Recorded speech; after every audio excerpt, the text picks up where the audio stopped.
दोस्तों, आज हम बात करने वाले हैं पिवट पॉइंट के बारे में। ट्रेडिंग में एक ऐसा इंडिकेटर भी एग्जिट करता है जो ऑटोमेटिकली आपके सपोर्ट और रेजिस्टेंस को ड्रॉ कर देगा। आप सोचेंगे कि सपोर्ट रेजिस्टेंस को ड्रॉ करना हमें आता है, तो फिर हम इस इंडिकेटर का यूज क्यों करें?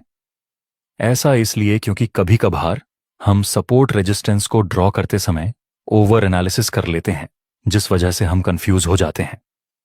जैसे कि यहां पर आप देख सकते हैं, अगर नॉर्मल ट्रेडर यहां सपोर्ट रेजिस्टेंस ड्रॉ करेंगे तो वो यहां पर कुछ इस तरह से सपोर्ट रेजिस्टेंस ड्रॉ करेंगे।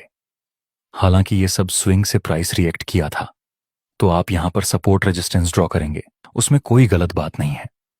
लेकिन इसी समय अगर हम पिवट पॉइंट का यूज करें तो हमें कुछ इस तरह से सपोर्ट रेजिस्टेंस मिलेंगे, एकदम साफ, क्लीन और हमारे काम के सपोर्ट रेजिस्टेंस। तो चलिए अब समझते हैं हमें इसका यूज कैसे करना है। सबसे पहले आपको इंडिकेटर के सेक्शन में जाना है। वहां पर आपको सर्च करना है पिवट पॉइंट स्टैंडर्ड। अब आपके सामने कुछ इस तरह से पिवट पॉइंट प्लॉट हो जाएंगे। इसके सेटिंग में आपको कोई भी चेंज नहीं करनी है। अब पिवट पॉइंट की स्ट्रेटजी समझने से पहले हम इसका बेसिक क्लियर करेंगे और समझने की कोशिश करेंगे कि हमें इसमें ट्रेड कैसे करना है। तो इसमें आपको एक बीच वाली लाइन मिलेगी जिसका नाम है पिवट लाइन। इसके ऊपर आपको दूसरी लाइन मिलेगी जिसका नाम है लाइन है R1। इसके ऊपर एक दूसरी लाइन मिलेगी जिसका नाम है R2 और इसके ऊपर मिलेगी R3। इस तरह से आपको टोटल 5 रेजिस्टेंस मिलेंगे। मतलब पिवट लाइन के ऊपर के सारे लेवल्स रेजिस्टेंस का काम करेंगे। और पिवट लाइन के नीचे आपको मिलेगा S1, उसके नीचे मिलेगा S2 और उसके नीचे S3। मतलब पिवट लाइन के नीचे के सारे लेवल सपोर्ट का काम करेंगे। ध्यान रहे दोस्तों, आपको पिवट लाइन के ऊपर वाले एरिया को सिर्फ रेजिस्टेंस और नीचे वाले एरिया को सिर्फ सपोर्ट की तरह यूज नहीं करना है। आपको पता होना चाहिए कि R1 सपोर्ट का भी काम कर सकता है और S1 रेजिस्टेंस का कभी कभी काम कर सकता है। एग्जाम्पल के लिए, प्राइस इस पिवट लाइन से ऊपर जाता है और R1 को ब्रेक करके प्राइस ऊपर चला जाता है। तो अब जब प्राइस फिर से नीचे आएगा तो यही R1 जो पहले रेजिस्टेंस का काम करता था, अब वह सपोर्ट का काम करेगा। चलिए अब इस इंडिकेटर काम कैसे करेगा वो हम समझते हैं। अगर प्राइस पिवट लाइन के नीचे क्लोज होता है तो आप बताइए प्राइस कहां तक नीचे गिर सकता है? आंसर है S1 सपोर्ट तक। अगर प्राइस इस सपोर्ट को भी नीचे की तरफ ब्रेक कर देता है तो प्राइस S2 तक नीचे गिर सकता है। और बाय चांस अगर प्राइस इस S2 को भी ब्रेक करता है तो हाईली संभावना रहेगी कि प्राइस S3 तक नीचे जा सकता है।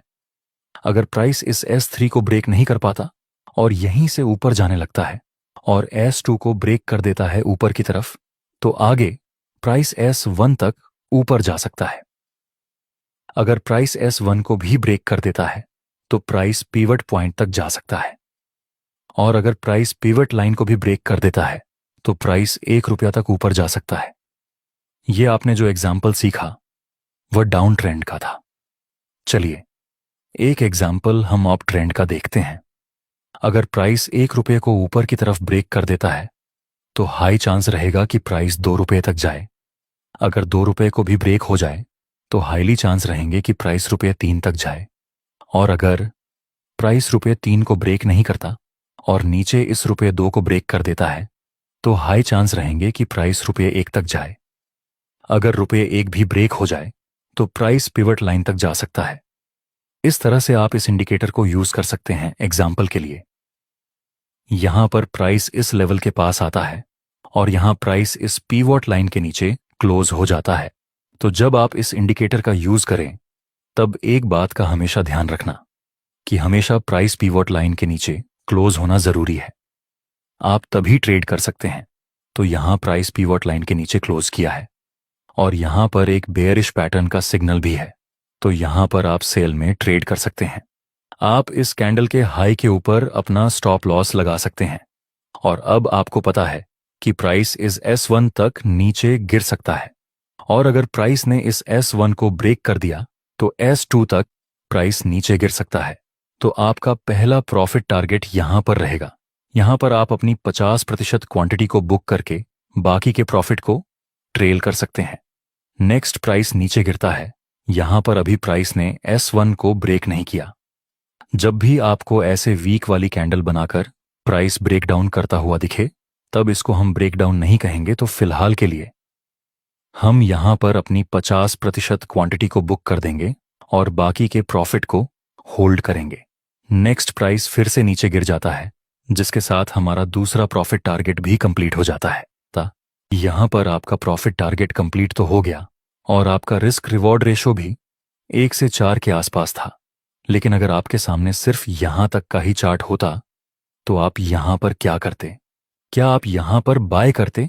क्योंकि इस सपोर्ट के पास हमें एक बुलिश कैंडल का सिग्नल मिला है, और अगर आप यहां पर बाय करते तो आपको पता ही है कि आपका स्टॉप लॉस हिट हो जाता।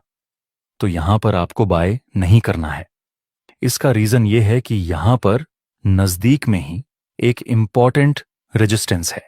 अब कुछ लोग कहेंगे कि सपोर्ट रेजिस्टेंस हमें ड्रॉ ना करना पड़े, इसलिए तो हमने इस इंडिकेटर को यूज किया है। तो फिर यहां पर हम अपने हाथों से दूसरा एक सपोर्ट लेवल क्यों ड्रॉ करना है?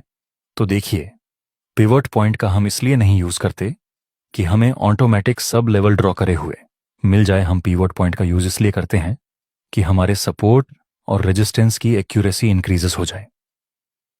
तो यहां पर एक इंपॉर्टेंट लेवल है, इस वजह से इस ट्रेड में हम बाय नहीं कर सकते। और दूसरा रीजन यहां पर बाय ना करने का यह है कि यह डाउन ट्रेंड भी है और यहां पर एक इंपॉर्टेंट लेवल भी है। इस वजह से हमें यहां पर बाय नहीं करना चाहिए। चलिए एक दूसरा एग्जाम्पल देखते हैं। यहां पर आप देख सकते हैं प्राइस इस पीवट लाइन और इस R1 के बीच में मूव कर रहा है। नेक्स्ट प्राइस नीचे गिरता है और यहां पर हमें फिर से बुलिश कैंडल का सिग्नल मिलता है। जनरली साइडवे मार्केट में हम ट्रेड नहीं करते, लेकिन जब साइडवे मार्केट की रेंज थोड़ी ज्यादा हो और हमारा रिस्क रिवॉर्ड रेशियो पर ज्यादा असर ना हो, तब हम साइडवे रेंज में भी ट्रेड कर सकते हैं। तो यहां पर आप अपना स्टॉप लॉस लगाकर यहां तक का अपना प्रॉफिट टारगेट रख सकते हैं। मार्केट अभी साइडवे रेंज में है, इसलिए हम प्रॉफिट को ट्रेल करने के बारे में ज्यादा नहीं सोचेंगे। नेक्स्ट प्राइस ऊपर जाता है, जिसके साथ हमारा प्रॉफिट टारगेट कंप्लीट हो चुका है। अगर प्राइस ने इस R1 को ब्रेक कर दिया तो प्राइस R2 तक जा सकती है, और अगर प्राइस ने R1 से नीचे गिरने की शुरुआत की तो प्राइस इस रेंज तक जा सकती है। नेक्स्ट प्राइस थोड़ा सा कंसोलिडेशन करता है और उसके बाद हमें एक हैमर एंड कंफर्मेशन कैंडल का सिग्नल मिलता है। ये जो ब्रेकआउट है वह रियल हो सकता है, क्योंकि यहां पर प्राइस ने इस रेजिस्टेंस के पास थोड़ा सा कंसोलिडेशन किया है। इसका मतलब ये होता है कि जिन जिन लोगों ने यहां पर बाय किया होगा, ये सब लोग यहां पर अपना प्रॉफिट बुकिंग कर रहे हैं। उसके बाद जो यह ग्रीन कैंडल बनी, उसका मतलब हुआ कि यहां पर नए फ्रेश बायर्स बाय करने में अपना इंटरेस्ट दिखा रहे हैं। नेक्स्ट प्राइस ऊपर जाता है और इस R2 को भी ब्रेक कर देता है। उसके बाद फिर से प्राइस थोड़ा सा ऊपर जाता है और धीरे धीरे नीचे गिरने की शुरुआत करता है। अब यहां पर आप देखो तो प्राइस ने इस ₹2 को नीचे की तरफ ब्रेक कर दिया है। क्या आपको सेल में एंट्री करनी चाहिए? मैं कहूंगा कि आप रिटेस्ट का वेट करें तो ज्यादा बेहतर रहेगा। अगर प्राइस इस लेवल तक आ जाए और यहां पर हमें कोई बुलिश कैंडल का सिग्नल मिले तो हम बिल्कुल सेल में एंट्री कर सकते हैं। नेक्स्ट प्राइस एक बुलिश कैंडल का सिग्नल देता है, जिसके साथ प्राइस R2 को ऊपर की तरफ भी ब्रेक कर देता है। दोस्तों, क्या अब हमें यहां पर बाय में एंट्री करनी चाहिए? आंसर इस नहीं, क्योंकि यहां पर एक बेयरिश ट्रेंड लाइन भी बन रही है। तो जब यह बेयरिश ट्रेंड लाइन ब्रेक हो जाएगी तभी हम बाय में एंट्री कर सकते हैं। नेक्स्ट प्राइस ने इस बेयरिश ट्रेंड लाइन को ब्रेक कर दिया। अब आप यहां पर बाय में एंट्री कर सकते हैं। आपका स्टॉप लॉस इस कैंडल के लो के नीचे रहेगा और पहला प्रॉफिट टारगेट आप ₹3 तक रख सकते हैं। नेक्स्ट हम देखें तो यहां भी हमारा प्रॉफिट टारगेट कंप्लीट हो जाता है। दोस्तों, आप कुछ इस तरह से प्राइस एक्शन और पिवट पॉइंट को कंबाइन करके अच्छे ट्रेड ले सकते हैं। अगर आपको इस वीडियो से कुछ वैल्यूएबल बातें सीखने को मिली हों तो एक लाइक जरूर देना।